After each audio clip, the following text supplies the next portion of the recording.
أعوذ بالله من الشيطان الرجيم. بسم الله الرحمن الرحيم. الرحمن علم القرآن خلق الإنسان علمه البيان. الشمس والقمر بحسبان والنجم والشجر يسجدان والسماء رفعها ووضع الميزان ألا تطغوا في الميزان وأقيموا الوزن بالقسط ولا تخسروا الميزان. والأرض وضعها للأنام فيها فاكهة والنخل ذات الأكمام والحب ذو العصف والريحان فبأي آلاء ربكما تكذبان. خلق الإنسان من صلصال كالفخار وخلق الجان من مارج من نار فبأي آلاء ربكما تكذبان. رب المشرقين ورب المغربين فبأي آلاء ربكما تكذبان. مرج البحرين يلتقيان بينهما برزخ لا يبغيان فبأي آلاء ربكما تكذبان. يخرج منهما اللؤلؤ والمرجان فبأي آلاء ربكما تكذبان. وله الجوار المنشآت في البحر كالأعلام فبأي آلاء ربكما تكذبان. كل من عليها فان ويبقى وجه ربك ذو الجلال والإكرام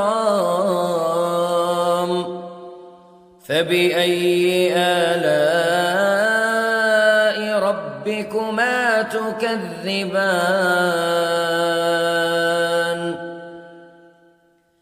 يسأله من في السماوات والأرض كل يوم هو في شأن فبأي آلاء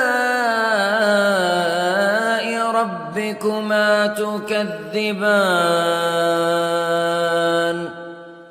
سنفرغ لكم أيها الثقلان فبأي آلاء ربكما تكذبان.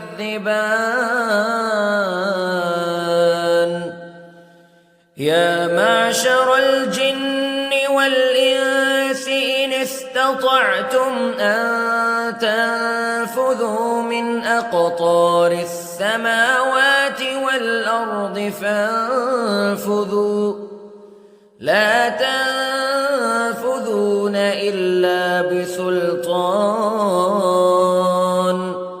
فبأي آلاء ربكما تكذبان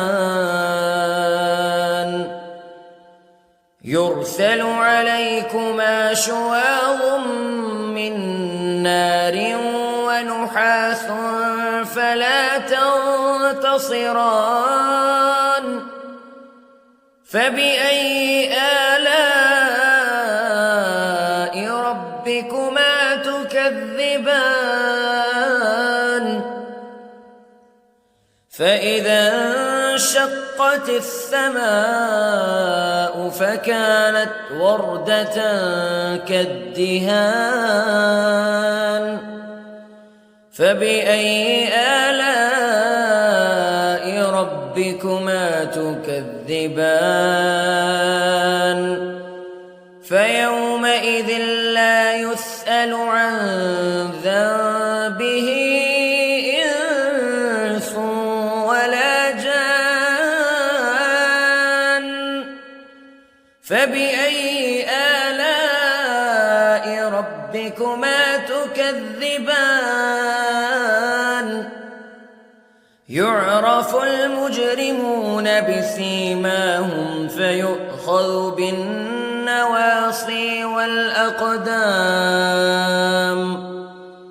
فبأي آلاء ربكما تكذبان هذه جهنم التي يكذب بها المجرمون يطوفون بينها وبين حميم آن فبأي آلاء ربكما تكذبان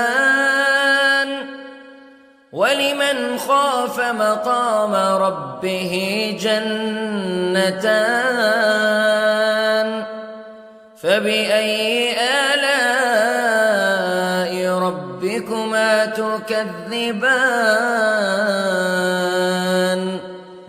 ذواتا أفنان فبأي آلاء ربكما تكذبان فيهما عينان تجريان فبأي آلاء ربكما تكذبان فيهما من كل فاكهة زوجان فبأي آلاء ربكما تكذبان متكئين على فرش بطائنها من استبرق وجنى الجنتين دان فبأي آلاء ربكما تكذبان فيهن قاصرات الطرف لم يطمثهن إنس قبلهم ولا جان فبأي آلاء ربكما تكذبان كأنهن الياقوت والمرجان فبأي آلاء ربكما تكذبان هل جزاء الإحسان إلا الإحسان فبأي آلاء ربكما تكذبان ومن دونهما جنتان فبأي آلاء ربكما تكذبان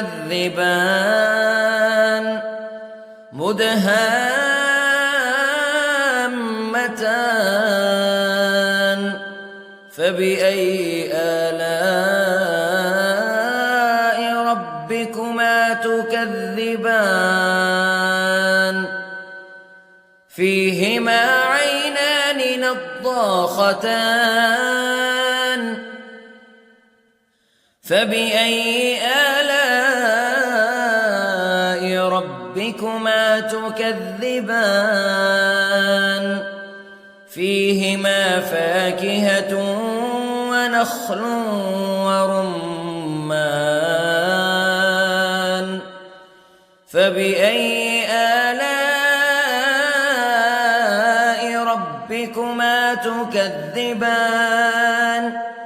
فيهن خيرات حسان فبأي آلاء ربكما تكذبان حور مقصورات في الخيام فبأي آلاء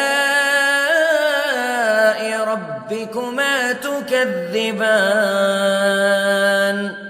لم يطمثهن إنس قبلهم ولا جان